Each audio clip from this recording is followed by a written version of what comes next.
Alors voilà à quoi ressemble Photoshop quand on l'ouvre. Alors moi, vous voyez que j'ai une liste de fichiers ici. Si c'est la première fois que vous ouvrez Photoshop, normalement vous ne devez avoir aucun fichier ici puisque vous n'en avez encore ouvert aucun à l'intérieur de l'application. Donc moi, ça me liste ici les fichiers les plus récents avec ici la date de la dernière ouverture, la taille du fichier, le type du fichier ainsi que son nom. J'ai aussi la possibilité d'aller dans ma bibliothèque ou dans les paramètres prédéfinis, donc par exemple pour imprimer un document, pour créer un document de conception d'application mobile, etc. Donc ça c'est des paramètres prédéfinis. Je peux décider de créer un nouveau document ou d'en ouvrir un. Et ici en bas vous voyez que j'ai la possibilité de rechercher directement des images dans Adobe Stock. J'ai aussi des formations, donc là je peux voir des tutoriels réalisés par Adobe. Je peux cliquer sur afficher tout ici pour voir l'intégralité des nouveautés au niveau des tutoriels. Donc là je vais cliquer sur retour pour revenir en arrière et revenir à la liste de mes fichiers récents. Alors dans cette partie, on va faire un tour de l'interface, donc voir comment elle est décomposée et on va également explorer les espaces de travail. Alors les espaces de travail, on peut y accéder ici en haut à droite. Pour l'instant, vous voyez qu'on est avec l'espace de travail démarrage. Je peux cliquer ici pour faire dérouler les différents espaces de travail disponibles. Donc là, je vais aller cliquer sur les indispensables, qui est l'espace de travail par défaut qui va nous permettre de commencer à créer dans Photoshop. Ces espaces de travail, on y a accès ici en cliquant sur le menu Fenêtre. En allant dans l'option Espace de travail ici, je retrouve le même menu que celui que j'avais en haut à droite de mon écran. Donc là, on voit bien que je suis dans les indispensables et que c'est l'espace de travail par défaut comme indiqué ici. Je peux donc revenir à tout moment à l'espace de travail de démarrage ou changer pour un autre espace de travail, par exemple pour la peinture. Donc un espace de travail qui est défini par Photoshop et qui me permet donc d'avoir un espace de travail prédéfini en fonction de mes besoins. Alors vous avez aussi la possibilité de créer vos propres espaces de travail. Donc là, si je reviens dans le menu ici, vous voyez que je peux créer un nouvel espace de travail. Donc là, je vais cliquer sur Nouvel espace de travail et vous voyez qu'il me donne l'option, en plus de la position de mes fenêtres, d'également d'enregistrer les raccourcis clavier, les menus et les barres d'outils. Pour l'instant, je vais laisser tout ça décoché et je vais appeler cet espace de travail Udemy. Je clique sur Enregistrer et là, vous allez voir que j'ai un nouvel espace de travail ici qui s'appelle Udemy. Je peux à tout moment réinitialiser un espace de travail ou le supprimer. Donc là, si je clique sur supprimer, ça va supprimer mon espace de travail actuel. Si je reviens sur les indispensables et que je commence à modifier mon interface, donc là je vais cliquer et glisser sur des tabs ici pour les enlever. Si jamais je veux revenir à l'interface de base, donc de l'espace de travail, je peux cliquer sur réinitialiser les indispensables ici et vous allez voir que je vais revenir à ce que j'avais au départ. Donc à tout moment, si jamais vous faites une erreur, vous perdez une fenêtre ou quoi que ce soit, il y a moyen de réinitialiser l'espace de travail comme il était par défaut. Alors, on va faire un petit tour de l'interface de Photoshop et je vais vous expliquer les principaux éléments qui composent l'interface. Alors, comme dans la plupart des logiciels, on va commencer par la barre de menu ici, en haut à gauche. Donc c'est assez commun, vous avez déjà sûrement vu ça dans d'autres logiciels comme Word ou PowerPoint ou Internet Explorer, etc. On a souvent des barres de menu ici qui nous permettent d'accéder à différentes opérations. Donc là, par exemple, on a Fichier qui nous permet de créer des fichiers, d'en ouvrir, d'en sauvegarder. Et vous allez voir ici qu'on a plein d'autres menus qui nous permettent d'effectuer toutes les actions disponibles dans Photoshop.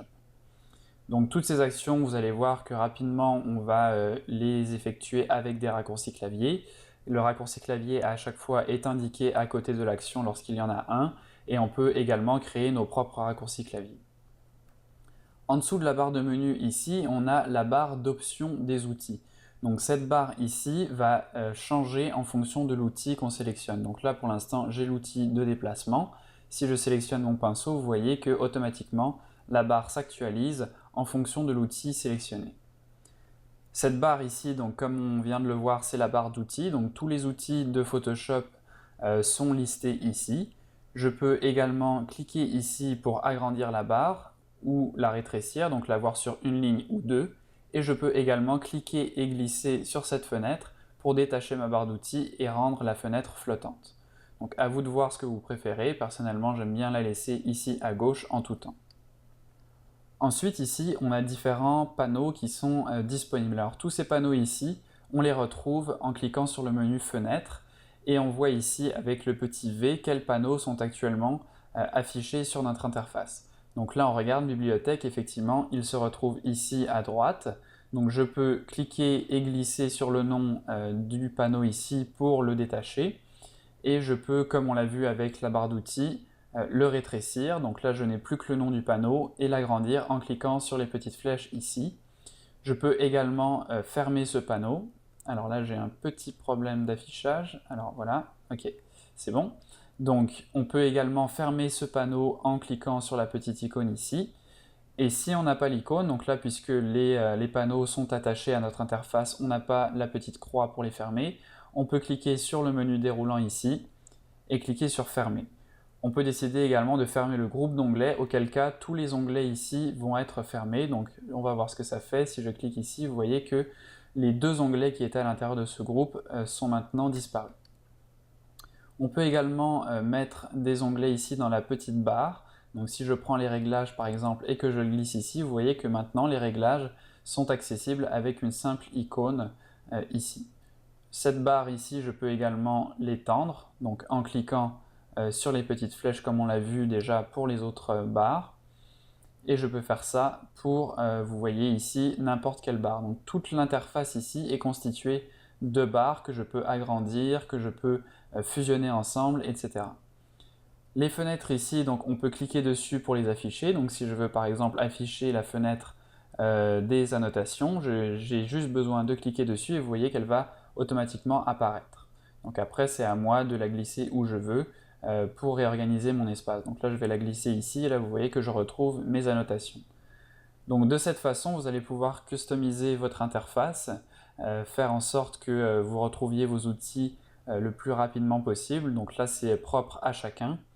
Et vous allez pouvoir donc enregistrer cet espace de travail dans un nouvel espace qui sera propre à vous et que vous allez pouvoir charger à chaque fois que vous allez ouvrir Photoshop. Donc voilà pour le tour rapide de l'interface. Pour finir quand même, petite indication importante, cette zone ici au milieu, eh bien, c'est tout simplement là où va se passer la majorité de notre temps. Donc c'est-à-dire que c'est en fait notre canevas. Donc pour l'instant c'est un peu abstrait puisque c'est vraiment gris, il n'y a rien qu'on peut faire. Pour enlever l'abstraction, je vais faire un nouveau fichier ici, donc je vais cliquer sur Nouveau. Vous inquiétez pas, on verra toutes ces options ici en détail par la suite. Donc là, je vais tout simplement pour l'instant cliquer sur OK et vous voyez que automatiquement ici, on a un nouvel onglet qui se crée avec notre espace de travail et notre zone dans laquelle on peut commencer à créer. Ces onglets ici, on peut en avoir plusieurs. Donc si je fais un nouveau fichier, vous allez voir que ici j'ai deux onglets. Je peux les réorganiser. Je peux détacher l'onglet donc en cliquant et en glissant. Donc là, je me retrouve avec un espace de travail flottant. Je peux le réattacher ici à mon interface et je peux fermer cet espace de travail en cliquant sur la petite croix, tout simplement. Donc voilà pour l'aperçu de l'interface. Vous allez voir, vous allez rapidement vous familiariser avec. À force d'utiliser les outils, de passer dans les menus, tout ça va devenir assez intuitif très rapidement. Donc n'hésitez pas à jouer avec l'interface, n'ayez pas peur. De toute façon, comme je vous ai montré au début, on peut facilement réinitialiser les espaces de travail, donc il n'y a rien qui est destructif. Si jamais vous supprimez une fenêtre et que vous ne la retrouvez plus, vous pouvez tout simplement réinitialiser l'espace de travail à sa valeur par défaut. Donc voilà pour cette partie sur les bases de l'interface de Photoshop.